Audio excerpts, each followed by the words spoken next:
Today I wanted to share a few titles I've been reading lately and encourage you to come into the library and check these out. All of these are nonfiction. The first one's called Opening Skinner's Box.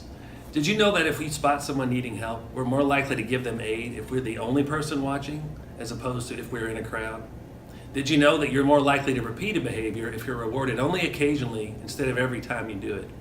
And did you know that 65% of test subjects will administer a lethal shock when instructed to do so by an authority figure? In this book, Lauren Slater tells the stories behind these and other examples of the most fascinating experiments in the history of psychology. And in doing so, she covers a wide variety of topics like free will, conformity, and morality. This book will change the way you think about human behavior. If you're a music fan, you need to check out the memoir, The Speed of Sound by Thomas Dolby.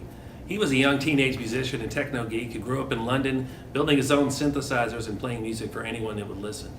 Eventually, his catchy new wave pop caught hold and he had some huge hits in the 80s.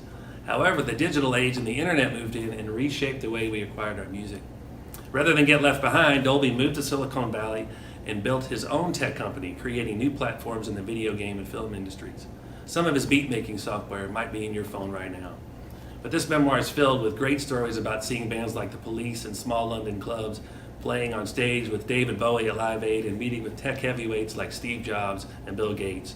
It's all about the intersection of music and technology and how the digital revolution has impacted not only the way we listen to music, but how we feel about it.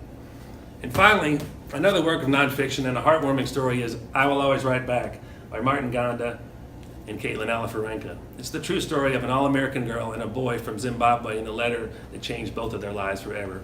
It began as a simple pen pal assignment in English class and became a lifelong friendship that changed lives and inspired others. Through communication and letters, they found common ground and purpose. Martin's goal was to get to the university in the US, and Caitlin's goal was to help him get there. This is a simple, heartwarming story about how small acts of kindness can have huge impacts. So check these out and any other titles. Come on down to the library.